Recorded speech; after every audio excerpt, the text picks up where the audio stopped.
കണ്ണുകൾ മുഖാന്തരം തകർന്നു പോയവർ.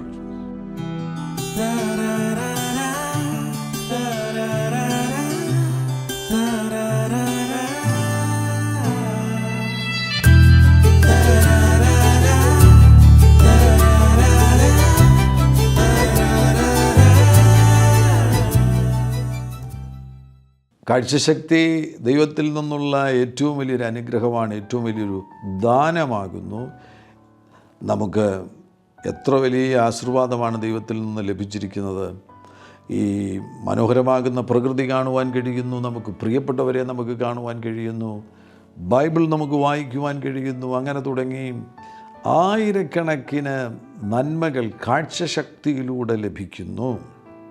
എന്നാൽ അതേ കാഴ്ചശക്തി, അതേ കണ്ണുകൾ മുഖാന്തരം അനേകരുടെ ജീവിതം തകർന്നുപോയി.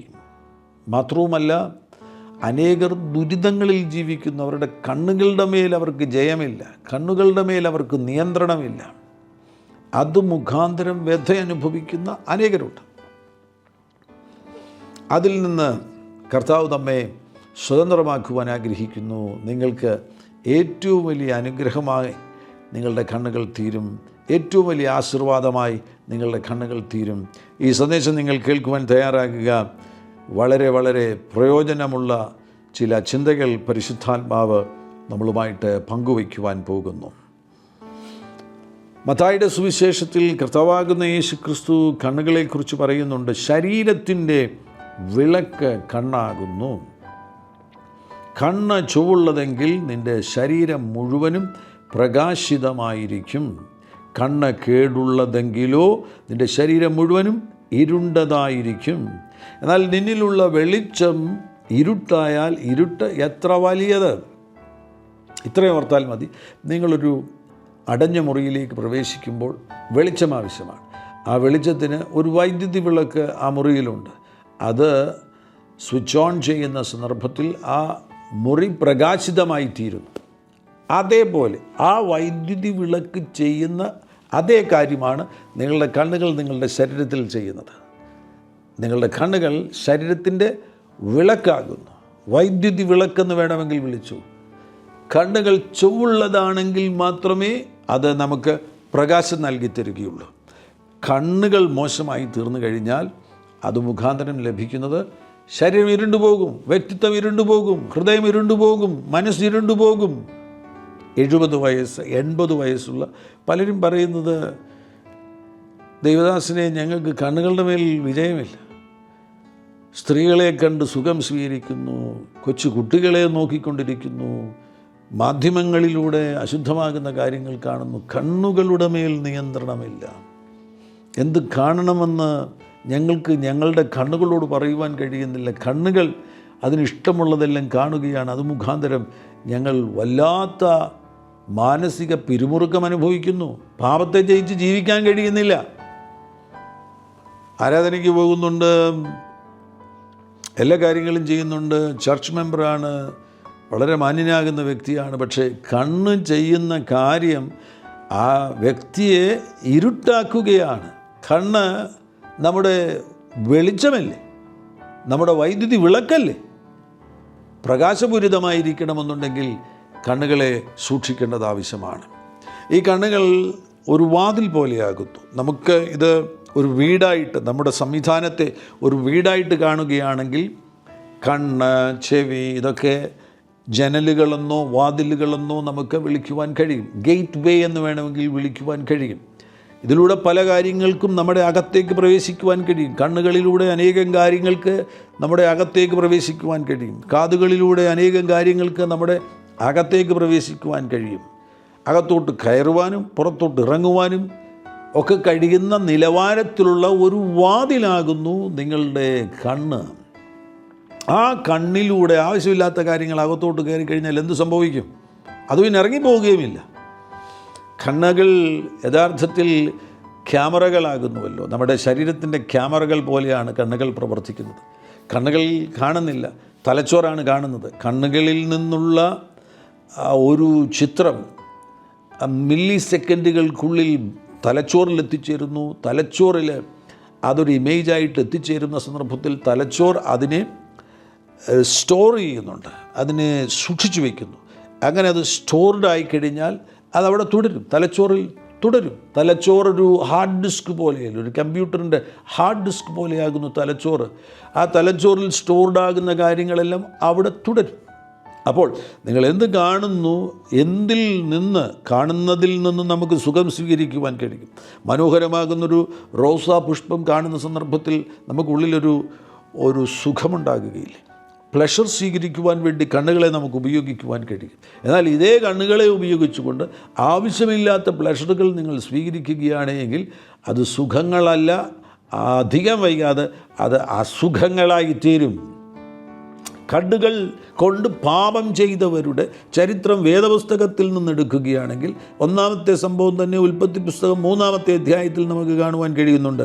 6-ാം വാക്യത്തിൽ എഴുതിയിരിക്കുന്നത്, ആ വൃക്ഷഫലം തിന്മാൻ നല്ലതും കാൺമാൻ ഭംഗിയുള്ളതും ജ്ഞാനം പ്രാപിപ്പാൻ കാമ്യവും എന്ന് സ്ത്രീ കണ്ടു. ഹൗവ കണ്ടു. കണ്ടതിന് ശേഷമാണ് ഫലം പറിച്ചു തിന്ന് ഭർത്താവിനും കൊടുത്തു, അവനും തിന്നു. ഫലം കണ്ടു. ആ കണ്ടു എന്ന ഭാഗം അത് നിങ്ങൾ ശ്രദ്ധിക്കണം. അപ്പോൾ കണ്ണുകളിലൂടെയാണ്, കൈകളിലൂടെയല്ല ഹൗവയിൽ പാപം കയറിയത്, കാലുകളിലൂടെയല്ല ഹൗവയിൽ പാപം കയറിയത്. കണ്ണുകളെന്ന് പറയുന്ന വാതിലിലൂടെയാണ് ഹൗവയിൽ പാപം കയറിയത്. അവൾ കണ്ടു, ഫലം പറിച്ചു തിന്നു, ഭർത്താവിനും കൊടുത്തു, അവനും തിന്നു. അപ്പോൾ കണ്ട സന്ദർഭത്തിൽ ആഗ്രഹമുണ്ടായി, ആ ആഗ്രഹം പ്രവൃത്തിയായി തീർന്നു. കാഴ്ചയുമായുള്ള ബന്ധത്തിൽ അതിൻ്റെ ആ വളർച്ച നിങ്ങൾ ശ്രദ്ധിക്കുക. കണ്ടപ്പോൾ ആഗ്രഹിച്ചതിന് ശേഷമായിട്ട് അത് പ്രവൃത്തിയിൽ കൊണ്ടുവന്നു. So decide and acted. അവൾ കണ്ടതിൻ്റെ മേൽ, ആഗ്രഹിച്ചതിൻ്റെ മേൽ പ്രവർത്തിച്ചപ്പോൾ എന്തോ ഒരു വലിയ വീഴ്ചയായിരുന്നു. മനുഷ്യകുലം മുഴുവൻ ഇന്ന് അനുഭവിക്കുന്ന ദുരിതങ്ങൾക്ക് കാരണമായി തീർന്ന ആ വലിയ വീഴ്ചയുടെ തുടക്കമെന്ന് പറയുന്നത് കണ്ണുകളിലൂടെയാണ്. പരാജിതരാകുന്ന, എന്തിനേറെ നരകത്തിൽ കിടക്കുന്നവരോട് ചോദിച്ചു കഴിഞ്ഞാൽ ഭൂരിപക്ഷം ആളുകളും പറയും, നിങ്ങളെങ്ങനെയാണ് ഇവിടെ എത്തിയത് എന്ന് ചോദിച്ചു കഴിഞ്ഞാൽ ഭൂരിപക്ഷം ആളുകളും പറയും, എൻ്റെ പൊന്നു സാറേ, ഞങ്ങളിവിടെ എത്തിയത് ഞങ്ങളുടെ കണ്ണുകളുടെ മേൽ ഞങ്ങൾക്ക് വിജയമുണ്ടായിരുന്നില്ല, കണ്ണുകളിലൂടെയാണ് ഞങ്ങളിൽ ഈ പാപം കയറിയത്, അത് പ്രവൃത്തിയിൽ കൊണ്ടുവന്ന് അതിൻ്റെ പരിണിത ഫലമായിട്ടാണ് ഞങ്ങളിപ്പോൾ ഇവിടെ ആയിരിക്കുന്നത്. നമ്മുടെ സമൂഹത്തിൽ നല്ല ശതമാനം ആളുകൾക്ക് തങ്ങളുടെ കണ്ണുകളുടെ മേൽ വിജയമില്ല. 2 ശമൂവേലിൻ്റെ പുസ്തകം 11-ാമത്തെ അധ്യായത്തിലേക്ക് പോവുകയാണെങ്കിൽ ദാവീദിന് സംഭവിച്ച മഹാപരാജയത്തെക്കുറിച്ച് രേഖപ്പെടുത്തിയിരിക്കുന്നു. അതെങ്ങനെയാണ് സംഭവിച്ചത്? 2-ാം വാക്യത്തിൽ രേഖപ്പെടുത്തിയിരിക്കുന്നു, ഒരു നാൾ സന്ധ്യയാകാറായ സമയത്ത് ദാവീദ് മെത്തമേൽ നിന്ന് എഴുന്നേറ്റ് തൻ മെത്തയിൽ നിന്ന് എഴുന്നേറ്റ് രാജധാനിയുടെ മാളികമേൽ ഉലാവിക്കൊണ്ടിരിക്കുമ്പോൾ ഒരു സ്ത്രീ കുളിക്കുന്നത് മാളിക മുറിയിൽ നിന്ന് കണ്ടപ്പോഴാകുന്നു തൻ്റെ ഉള്ളിലേക്ക് ആവശ്യമില്ലാത്ത കാര്യങ്ങൾ കയറി വന്നത്. ജീവിതത്തിൽ ഈ ഭൂമിയിൽ നമ്മളായിരിക്കുന്ന സന്ദർഭത്തിൽ ഈ കണ്ണുകൾ തുറന്നിരിക്കുകയാണല്ലോ. തുറന്നിരിക്കുന്നതിനാൽ പല കാര്യങ്ങളും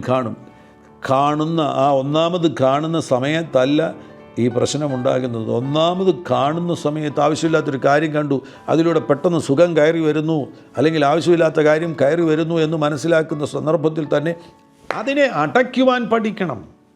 അപ്പോൾ തന്നെ അതിനെ അടയ്ക്കുവാൻ പഠിക്കണം.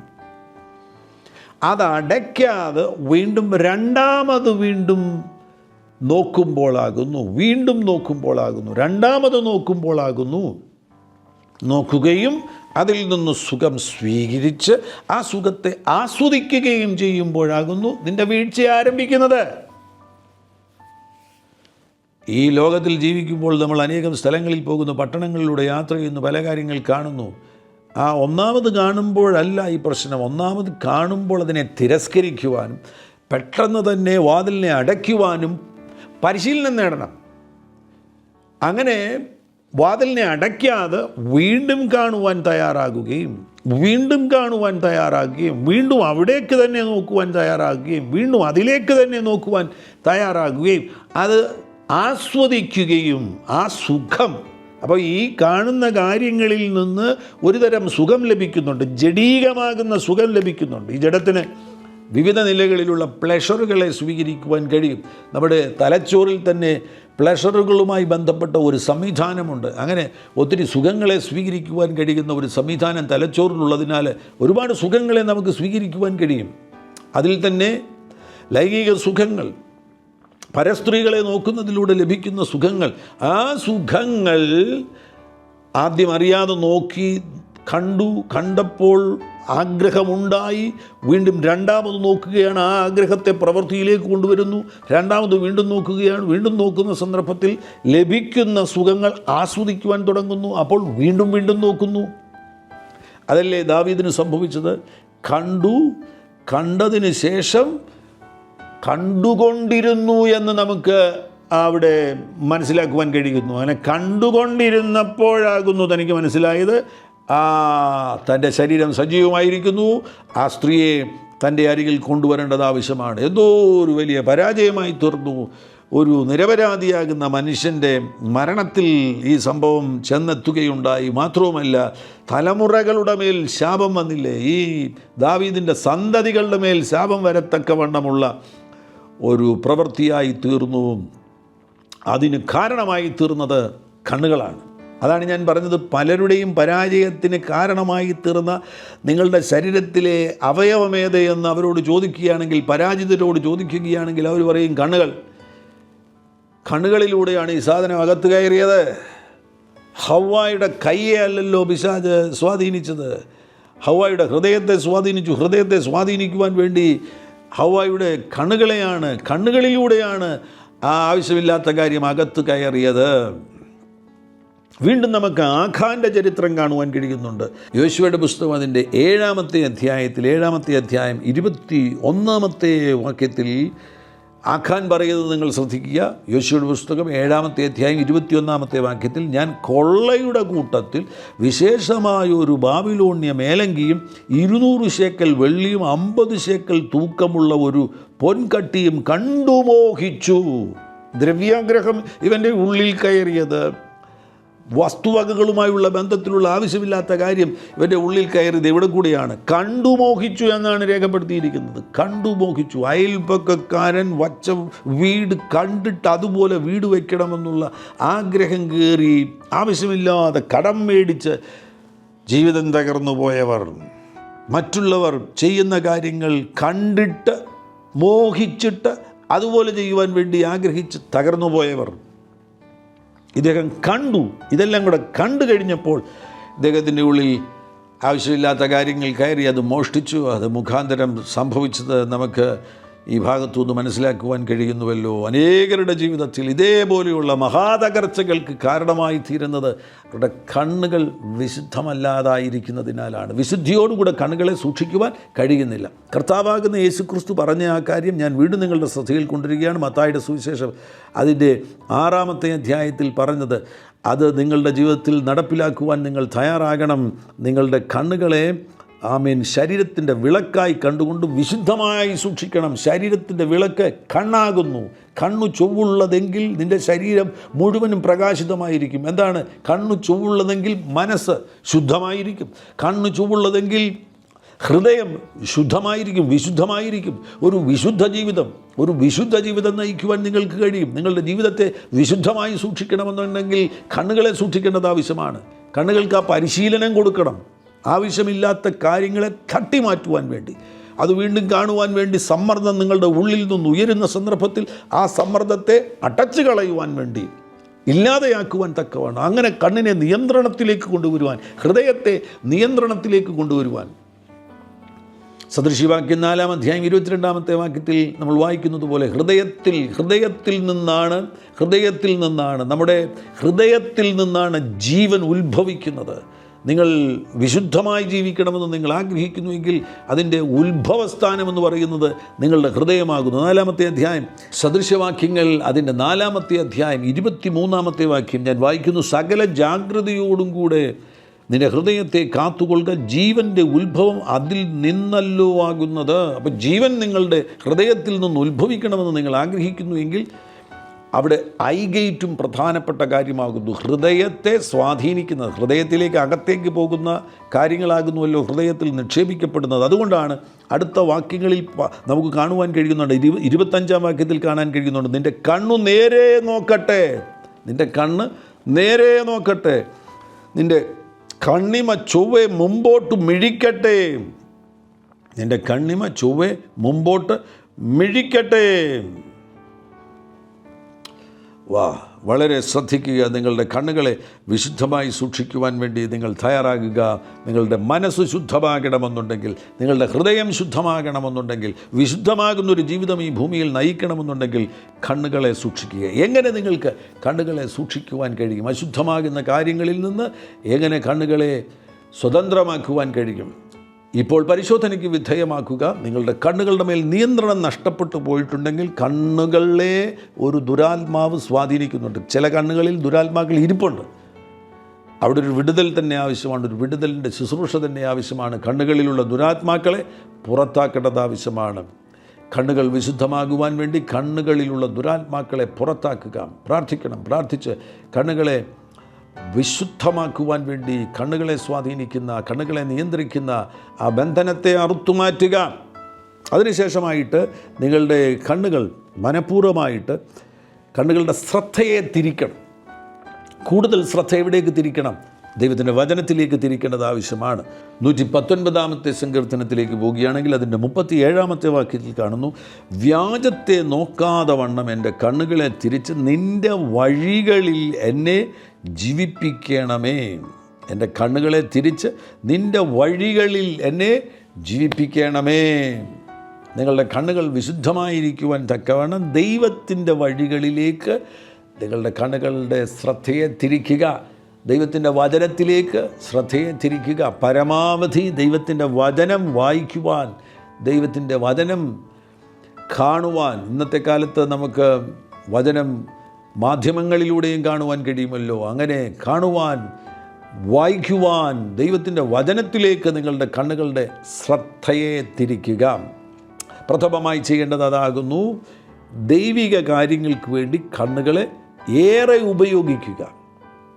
മനഃപൂർവ്വമായിട്ട് ദൈവിക കാര്യങ്ങൾക്ക് വേണ്ടി കണ്ണുകളെ ഏറെ ഉപയോഗിക്കുക.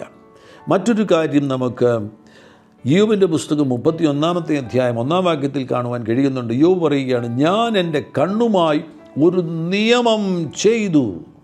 ഞാൻ എൻ്റെ കണ്ണുമായി ഒരു നിയമം ചെയ്തു. പിന്നെ ഞാൻ ഒരു കന്യകയെ നോക്കുന്നതെങ്ങനെ?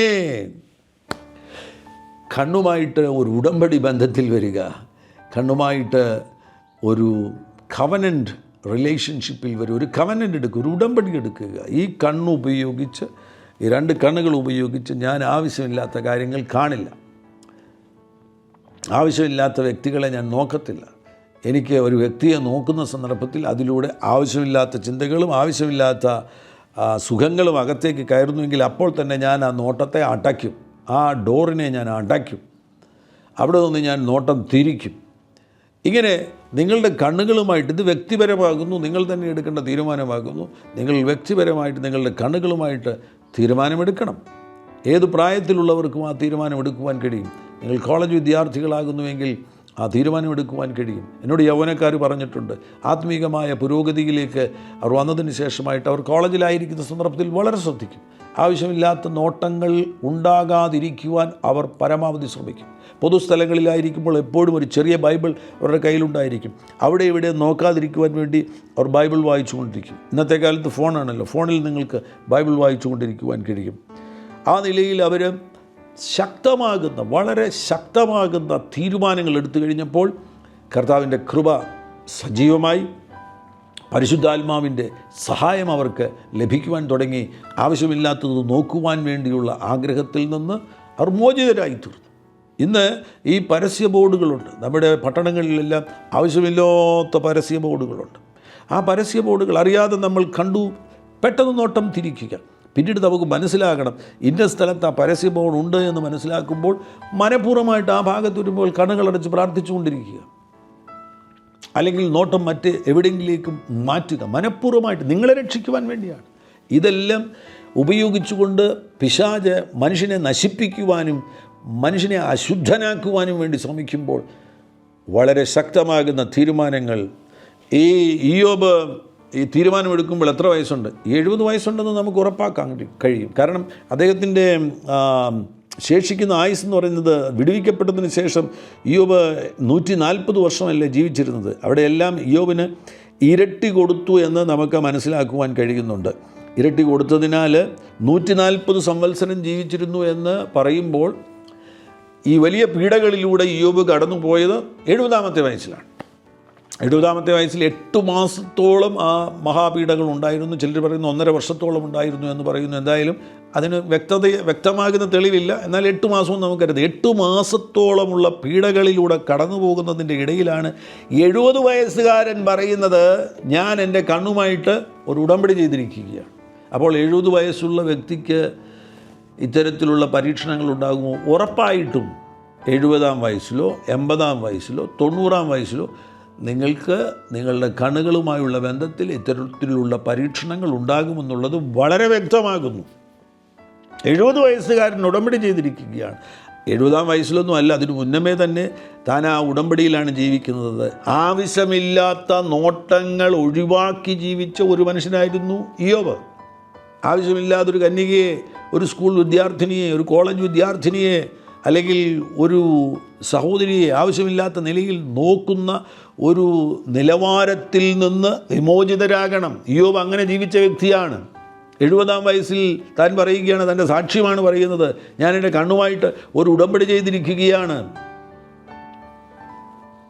തീരുമാനങ്ങൾ എടുക്കണം. ഒരു വിടുതൽ സ്വീകരിച്ചതിന് ശേഷം, കണ്ണിലുള്ള ദുരാത്മാക്കളെ പുറത്താക്കിയതിന് ശേഷം, ഹൃദയത്തിൻ്റെ അകത്ത് ഏതെങ്കിലും ഉള്ളിൽ കയറിയിരിക്കുന്ന ദുരാത്മാക്കളുണ്ടെങ്കിൽ, ഏതെങ്കിലും ലൈംഗിക ദുരാത്മാക്കളുണ്ടെങ്കിൽ അതിനെ പുറത്താക്കിയതിന് ശേഷമായിട്ട് സ്വാതന്ത്ര്യം പ്രാപിച്ച്, ആത്മാവിലും പ്രാണനിലും ശരീരത്തിലും സ്വാതന്ത്ര്യം പ്രാപിച്ചതിന് ശേഷമായിട്ട് നിങ്ങളുടെ കണ്ണുകളുമായിട്ട് ഉടമ്പടി ബന്ധത്തിൽ എത്തിച്ചേരണം. കണ്ണുകളുമായിട്ടുള്ള തീരുമാനത്തിൽ എത്തിച്ചേരണം. അതിൽ നിലനിൽക്കണം. 90-ാം വയസ്സിലും അതിൽ തന്നെ നിലനിൽക്കണം. എപ്പോൾ വേണമെങ്കിലും വീണ്ടും ഇതിൽ നിന്ന് താഴേക്ക് വീഴുവാനുള്ള സാധ്യതയുണ്ട്. ആ പരീക്ഷണങ്ങളെ ജയിക്കേണ്ടത് ആവശ്യമാണ്. മറ്റൊരു മേഖല എന്ന് പറയുന്നത് ഇന്നത്തെ ആധുനിക മാധ്യമങ്ങൾ. ഈ ഉപകരണങ്ങളൊന്നും കൂടാതെ നമുക്ക് ജീവിക്കാനൊക്കത്തില്ല. അങ്ങനെയുള്ള ഒരു ലോകത്തിലാണ് നമ്മളിപ്പോൾ ആയിരിക്കുന്നത്. അപ്പോൾ എന്തു കാണുന്നു എന്നതിൽ തീരുമാനമെടുക്കണം. ഒരു റിലാക്സേഷന് വേണ്ടി ഒരു മൂവി കാണാൻ വേണ്ടി തീരുമാനമെടുക്കുന്നു. ആ മൂവിക്കകത്ത് എന്തൊക്കെ സാധനങ്ങളാണ്. നല്ല കാര്യങ്ങളൊക്കെ ഒരുപാടുണ്ട്, നല്ല കഥയൊക്കെ ഉണ്ട്. എങ്കിലും ഇടയ്ക്കൊരു 2-3 മിനിറ്റ് ചില പ്രത്യേക ഭാഗങ്ങളിൽ ചില സീൻസ് വരും. ആ സീൻസ് എന്ന് പറഞ്ഞാൽ മോശമായിട്ടുള്ള ലൈംഗിക കാര്യങ്ങളുമായി ബന്ധപ്പെട്ടതായിരിക്കും. ഇനി ക്രിസ്ത്യൻ മൂവീസിനെ കുറിച്ച് ആളുകൾ പറയുന്നു. ക്രിസ്ത്യൻ മൂവീസ് നല്ലതാണ്, കുഴപ്പമില്ല എന്ന് വിചാരിച്ച് കണ്ടവരുണ്ട്. കണ്ടതിൻ്റെ ഇടയിൽ ഒരു 3 മിനിറ്റ് ചിലപ്പോൾ ആവശ്യമില്ലാത്തൊരു കാര്യം കയറി വരും. അപ്പോൾ ഇവരിത് കണ്ടു, 1.5 മണിക്കൂറുള്ള ഈ സിനിമ കണ്ടു, നല്ല സിനിമയായിരുന്നു. അതിൻ്റെ ഇടയ്ക്ക് ഒരു 3 മിനിറ്റ് മാത്രമേ ഈ ആവശ്യമില്ലാത്ത രംഗം ഉണ്ടായിരുന്നുള്ളൂ. ഇത് കണ്ടതിന് ശേഷമായിട്ട് ചില നാളുകൾ കഴിയുമ്പോൾ ഈ കഥ എല്ലാവരും മറന്നു പോകും. പക്ഷേ ഈ 3 മിനിറ്റ് കണ്ട കാര്യം മറക്കത്തില്ല. അത് ഈ തലച്ചോറിനകത്ത് അതങ്ങ് സ്റ്റോർഡായി, അത് മറക്കത്തില്ല. ഈ പോണോഗ്രാഫിയുടെ ഏറ്റവും വലിയ ഒരു ബുദ്ധിമുട്ട് അതാണ്. അകത്തിത് മുഴുവൻ തലച്ചോറിൽ ഇത് സ്റ്റോർഡാകുന്നു. നിങ്ങളുടെ കണ്ണുകൾ ക്യാമറകളല്ലേ. ഈ ക്യാമറ ആകുന്ന കണ്ണുകൾ യഥാർത്ഥത്തിൽ കണ്ണുകൾ കാണുന്നില്ല, തലച്ചോറാണ് കാണുന്നത്. കണ്ണുകൾ ചിത്രങ്ങൾ എടുക്കുകയാണ്. ക്യാമറ ചിത്രങ്ങൾ എടുക്കുന്നത് പോലെ ചിത്രങ്ങൾ എടുക്കുകയാണ് ചെയ്യുന്നത്. ആ ചിത്രങ്ങൾ എടുത്തതിന് ശേഷം 3 മില്ലി സെക്കൻഡാണെന്ന് തോന്നുന്നു. 3 മില്ലി സെക്കൻഡിനുള്ളിൽ അത് തലച്ചോറിൽ എത്തിച്ചേരുന്നു. തലച്ചോറ് ഇത് കാണുന്നത് സ്റ്റോർ ചെയ്തതിന് ശേഷമാണ് ഇത് കാണുന്നത്. അങ്ങനെ സ്റ്റോർ ചെയ്തിരിക്കുന്ന മില്യൺസ് ഓഫ് ചിത്രങ്ങൾ നിങ്ങളുടെ തലച്ചോറിനകത്തുണ്ട്. അവിടെ ഈ പോണോഗ്രാഫി കാണുകയാണെന്നുണ്ടെങ്കിൽ ആ കാണുന്നത് മുഖാന്തരമായിട്ട് ഇത് മുഴുവൻ സ്റ്റോർഡായി കഴിഞ്ഞാൽ ഈ മനുഷ്യൻ്റെ ജീവിതകാലം മുഴുവൻ പിന്നെ പീഡനങ്ങളായിരിക്കും. രാത്രി കിടന്നുറങ്ങിക്കഴിഞ്ഞു കഴിഞ്ഞാൽ സ്വപ്നങ്ങൾ, അശുദ്ധമാകുന്ന സ്വപ്നങ്ങൾ ഈ മനുഷ്യൻ കണ്ടുകൊണ്ടേയിരിക്കും. ചിലർ പറയുന്നത് 30 വർഷം വരെ ഒരു ഡീപ്പ് ഡെലിവറൻസിലൂടെ കടന്നു പോകുന്നില്ല എന്നുണ്ടെങ്കിൽ പോണോഗ്രാഫി കണ്ട് വർഷങ്ങൾ കണ്ടിരിക്കുന്ന വ്യക്തികൾ ഇനിയും അത് കാണുന്നത് നിർത്തിക്കഴിഞ്ഞ് ഇനി കാണുകയില്ല, അതിൽ നിന്ന് പുറത്തു വന്നാലും ഈ സ്വപ്നത്തിലുള്ള പീഡനം 30 വർഷം വരെ നീണ്ടുപോകുവാൻ സാധ്യതയുണ്ട് എന്നാണ് ആ മേഖലയിൽ പഠനം നടത്തുന്നവർ പറയുന്നത്. അല്ലെങ്കിൽ അതേപോലെയുള്ള ആഴത്തിലുള്ള ഒരു വിടുതൽ സ്വീകരിക്കേണ്ടത് ആവശ്യമാണ്. തലച്ചോറിലെ ഈ ചിത്രങ്ങളെയെല്ലാം കരിച്ചു കളയുന്ന നിലവാരത്തിൽ പരിശുദ്ധാത്മാവിൻ്റെ തീ ഇറങ്ങേണ്ടത് ആവശ്യമാണ്. വളരെ ശക്തമാകുന്ന തീരുമാനങ്ങൾ, ഇയ്യോബ് എടുത്തതുപോലെ ശക്തമാകുന്ന തീരുമാനങ്ങൾ എടുക്കുക. മറ്റൊരു കാര്യം നിങ്ങൾ ചെയ്യേണ്ടത്, എബ്രായ ലേഖനം അതിൻ്റെ 3-ാമത്തെ അധ്യായം അതിൻ്റെ 1-ാമത്തെ വാക്യത്തിൽ കാണുവാൻ കഴിയുന്നുണ്ട്. അതുകൊണ്ട് വിശുദ്ധ സഹോദരന്മാരെ, സ്വർഗീയ വിളിക്കോഹരിക്കാരായുള്ളവരെ, നാം സ്വീകരിച്ചു പറയുന്ന അപ്പോസ്തലനും മഹാപുരോഹിതനുമായ യേശുവിനെ ശ്രദ്ധിച്ചു നോക്കുവീൻ. മഹാപുരോഹിതനുമായ യേശുവിനെ ശ്രദ്ധിച്ചു നോക്കുവീൻ. യേശുവിലേക്ക് നിങ്ങളുടെ ശ്രദ്ധയെ തിരിക്കുക. യേശുവിൻ്റെ മുഖത്തേക്ക് നോക്കുവാൻ തയ്യാറാകുക. 2 കൊരിന്ത്യർ 4-ാമത്തെ അധ്യായം അതിൻ്റെ 6-ാം വാക്യത്തിൽ, ഇരുട്ടിൽ നിന്ന് വെളിച്ചം പ്രകാശിക്കണമെന്ന് അരുളി ചെയ്ത ദൈവം യേശുക്രിസ്തുവിൻ്റെ മുഖത്തിലുള്ള ദൈവതേജസ്സിൻ്റെ നിങ്ങളുടെ നോട്ടം യേശുക്രിസ്തുവിൻ്റെ മുഖത്തേക്ക് മാറ്റുക. യേശുക്രിസ്തുവിൻ്റെ മുഖത്തു നിന്നാണ് തേജസ് പുറപ്പെടുന്നത്. ആ തേജസ് നിങ്ങളുടെ കണ്ണുകളിലേക്ക് വരട്ടെ. നിങ്ങളുടെ കണ്ണുകൾ തേജസ്സുള്ളതായി തീരട്ടെ. നിങ്ങളുടെ കണ്ണുകൾ തേജസ്സുള്ളതായി തീരുകയാണ് എങ്കിൽ ആ കണ്ണുകൾ കൊണ്ട് നിങ്ങൾക്ക് ദേശത്തെ അവകാശമാക്കുവാൻ കഴിയും. അബ്രഹാമിനോട് പറഞ്ഞു, നീ ആ ദേശത്തെ നോക്കുക എന്ന് പറയുകയുണ്ടായി. കിഴക്കോട്ടും പടിഞ്ഞാറോട്ടും തെക്കോട്ടും വടക്കോട്ടും നോക്കുക. നീ കാണുന്ന ദേശം ഞാൻ നിനക്കും നിൻ്റെ സന്തതിക്കും അവകാശമായി തരും. ഓ യെസ്, ഹല്ലേലൂയ. കർത്താവാകുന്ന യേശുക്രിസ്തുവിലേക്ക് നിങ്ങളുടെ ശ്രദ്ധയെ തിരിക്കുക. നാം സ്വീകരിച്ചു പറയുന്ന അപ്പോസ്തലനും മഹാപുരോഹിതനുമാകുന്ന യേശുവിനെ ശ്രദ്ധിച്ച് നോക്കുക. ഇനി എബ്രായ ലേഖനം 12-ാമത്തെ അധ്യായത്തിലും നമുക്ക് കാണാൻ കഴിയുന്നുണ്ട്, വിശ്വാസത്തിൻ്റെ നായകനും പൂർത്തി വരുത്തുന്നവനുമാകുന്ന യേശുവിനെ നോക്കുക. വിശ്വാസത്തിൻ്റെ നായകനും പൂർത്തി വരുത്തുന്നവനുമാകുന്ന യേശുവിനെ നോക്കുക. അത്ഭുതങ്ങൾ സംഭവിക്കട്ടെ. നിങ്ങളുടെ കണ്ണുകൾ നിങ്ങൾക്ക് അനുഗ്രഹമായി തീരട്ടെ. നിങ്ങളുടെ കാഴ്ചശക്തികൾ വിടുതലുകൾ സംഭവിക്കട്ടെ. ഒരുമിച്ച് നമുക്ക് പ്രാർത്ഥിക്കാം. പരിശുദ്ധ പിതാവേ, ഈ സന്ദർഭത്തിൽ അങ്ങയുടെ ജനത്തിനു വേണ്ടി പ്രാർത്ഥിക്കുന്നു. കണ്ണുകളുമായുള്ള ബന്ധത്തിൽ ബുദ്ധിമുട്ടുകൾ അനുഭവിക്കുന്നവർ, കണ്ണുകളുടെ മേൽ വിജയമില്ലാത്തവർ ഈ ശബ്ദം കേൾക്കുന്നു എങ്കിൽ ഇപ്പോൾ തന്നെ ഒരു അത്ഭുത വിടുതൽ അവരുടെ കണ്ണുകളിലേക്ക് അങ്ങ് അയക്കണമേ. കണ്ണുകളിൽ ദുരാത്മാക്കൾ ഇരിപ്പുണ്ടെങ്കിൽ ഇപ്പോൾ യേശുക്രിസ്തുവിൻ നാമത്തിൽ അടിയൻ പ്രാർത്ഥിക്കുന്ന ഈ സന്ദർഭത്തിൽ തന്നെ ആ ദുരാത്മാക്കൾ കണ്ണുകൾ വിട്ട് പുറത്തു പോകട്ടെ എന്ന് പ്രാർത്ഥിക്കുകയാണ്. പരിശുദ്ധാത്മാവിൻ്റെ അഗ്നി കണ്ണുകളിൽ കത്തട്ടെ, അവരുടെ വ്യക്തിത്വത്തിൽ കത്തട്ടെ, ആത്മാവിലും പ്രാണനിലും ശരീരത്തിലും പരിശുദ്ധാത്മാവിൻ്റെ തീ തീ തീ കത്തട്ടെ എന്ന് പ്രാർത്ഥിക്കുന്നു. ആഴമേറിയ ശുദ്ധീകരണം അങ്ങയാൽ സംഭവിക്കട്ടെ. മഹാത്ഭുതങ്ങൾ അങ്ങ് ചെയ്യുന്നതിനായി സ്തോത്രം ചെയ്യുന്നു. ഈ കണ്ണുകൾ വിജയത്തിൻ്റെ ആമേൻ അവയവമായി തീരട്ടെ. ഹല്ലേലൂയ. അനുഗ്രഹത്തിൻ്റെ അവയവമായി തീരട്ടെ. നല്ല കാഴ്ചശക്തി അവർക്ക് ലഭിക്കട്ടെ. വാർദ്ധക്യത്തിലും നല്ല കാഴ്ചശക്തി അവർക്ക് ലഭിക്കട്ടെ. കേടില്ലാത്ത കണ്ണുകളായി തീരട്ടെ. ഹല്ലേലൂയ. ദീർഘദൃഷ്ടിയുള്ള കണ്ണുകളായി തീരട്ടെ. ദേശങ്ങളെ കാണുന്ന കണ്ണുകളായി തീരട്ടെ. ഹല്ലേലൂയ. ദർശനം കാണുന്ന കണ്ണുകളായി തീരട്ടെ എന്ന് പ്രാർത്ഥിക്കുന്നു. മഹാത്ഭുതങ്ങൾ ഈ കണ്ണുകളിൽ അങ്ങ് ചെയ്യണമേ. താഴ്ചയേൽപ്പിക്കുന്നു. ഈ ശബ്ദം കേൾക്കുന്നവരിൽ ആരെങ്കിലും ശാരീരിക രോഗം അനുഭവിക്കുന്നവരുണ്ടെങ്കിൽ യേശുക്രിസ്തുവിൻ നാമത്തിൽ ഇപ്പോൾ അവർ സൗഖ്യമാകട്ടെ. വിശേഷിച്ച് കണ്ണുകളുമായി ബന്ധപ്പെട്ട് ശാരീരിക ബുദ്ധിമുട്ടുകളുള്ളവർ, കണ്ണുകളിൽ ബുദ്ധിമുട്ടുകളുള്ളവർ, കാഴ്ചശക്തി കുറഞ്ഞുകൊണ്ടിരിക്കുന്നു, അങ്ങനെയുള്ളവർ ഇപ്പോൾ യേശുക്രിസ്തുവിൻ നാമത്തിൽ സൗഖ്യമാകട്ടെ എന്ന് പ്രാർത്ഥിക്കുന്നു. അത്ഭുത സൗഖ്യം സംഭവിക്കട്ടെ. ഉദര സംബന്ധമാകുന്ന രോഗങ്ങൾ യേശുക്രിസ്തുവിൻ നാമത്തിൽ സൗഖ്യമാകട്ടെ എന്ന് പ്രാർത്ഥിക്കുകയാണ്. മഹാത്ഭുതങ്ങൾ അങ്ങ് ചെയ്യുന്നതിനായി സ്തോത്രം. വഴി അടഞ്ഞുപോയവർക്ക് വേണ്ടി വഴികളെ തുറക്കണം കർത്താവെ. ജോലിയില്ലാത്തവർക്ക് വേണ്ടി കർത്താവെ അത്ഭുത വഴികളെ തുറക്കണമേ എന്ന് പ്രാർത്ഥിക്കുന്നു. ബിസിനസ്സിൽ ചില വലിയ പ്രതിസന്ധികൾ നേരിട്ടുകൊണ്ടിരിക്കുന്ന ചിലരെ കർത്താവെ ഇപ്പോൾ സ്പർശിക്കണമേ. അവരുടെ ബിസിനസ്സുകളെ വീണ്ടും പുനഃസ്ഥാപിക്കണമേ എന്ന് പ്രാർത്ഥിക്കുന്നു. അത്ഭുതങ്ങൾ ചെയ്യുന്നതിനായി സ്തോത്രം ചെയ്യുന്നു. ജോ എന്നു പേരുള്ള ഒരു വ്യക്തിയെ പരിശുദ്ധാത്മാവ് കാണിക്കുന്നു. ജോ പരിശുദ്ധാത്മാവിൻ്റെ സ്പർശനമുണ്ടാകുന്നു. തകർച്ചകളിൽ നിന്ന് സഹോദരൻ ജോയെ കർത്താവ് പുറത്തു കൊണ്ടുവരുവാൻ ആഗ്രഹിക്കുകയാണ്. വിശ്വസിക്കുക, യേശുവിനോട് അടുത്തു വരിക. സകല മഹത്വവും സ്തുതിയും സ്തോത്രവും ഞങ്ങൾ അങ്ങേക്കർപ്പിക്കുന്നു. യേശു ക്രിസ്തുവിൻ നാമത്തിൽ തന്നെ. ആമേൻ. ഹല്ലേലൂയ. ഈ സന്ദേശം കാണുവാൻ നിങ്ങൾ കാണിച്ച താല്പര്യത്തെ പ്രത്യേകമായി അഭിനന്ദിക്കുന്നു. മറ്റുള്ളവരുമായിട്ട് തീർച്ചയായിട്ടും ഈ സന്ദേശം പങ്കുവയ്ക്കണം, ഷെയർ ചെയ്യാൻ മറക്കരുത്. മാത്രവുമല്ല, ഈ ചാനൽ ഇതുവരെയും സബ്സ്ക്രൈബ് ചെയ്തിട്ടില്ല എങ്കിൽ സബ്സ്ക്രൈബ് ചെയ്യുവാൻ വിനയപരിശ്രമം ഓർപ്പിക്കുന്നു. കർത്താവാകുന്ന യേശു നിങ്ങളുടെ കൂടെ ഇരിക്കട്ടെ. God bless you. ആമേൻ.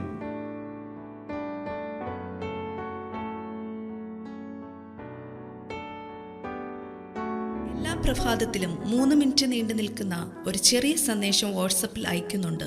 നിങ്ങൾക്കത് ലഭിക്കണമെന്ന ആഗ്രഹമുണ്ടെങ്കിൽ സ്ക്രീനിൽ കാണുന്ന നമ്പറിൽ ഒരു മെസ്സേജ് അയയ്ക്കുക.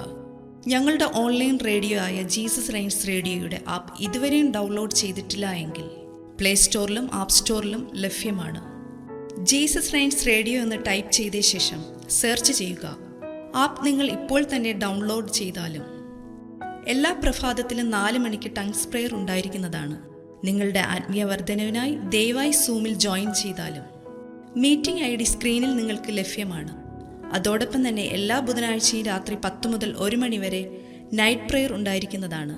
നമുക്ക് ഒരുമിച്ച് രാജ്യങ്ങൾക്ക് വേണ്ടി പ്രാർത്ഥിക്കാം. ദയവായി സൂമിൽ ജോയിൻ ചെയ്താലും ഈ യൂട്യൂബ് ചാനൽ നിങ്ങൾ ഇതുവരെയും സബ്സ്ക്രൈബ് ചെയ്തിട്ടില്ല എങ്കിൽ ഇപ്പോൾ തന്നെ സബ്സ്ക്രൈബ് ചെയ്യുക. ശേഷം ബെൽ ബട്ടൺ അമർത്താൻ മറക്കല്ലേ. ഈ സന്ദേശം മറ്റുള്ളവരിലേക്ക് അനുഗ്രഹമാകാൻ ഷെയർ ചെയ്താലും കർത്താവ് നിങ്ങളെ ധാരാളമായി അനുഗ്രഹിക്കട്ടെ.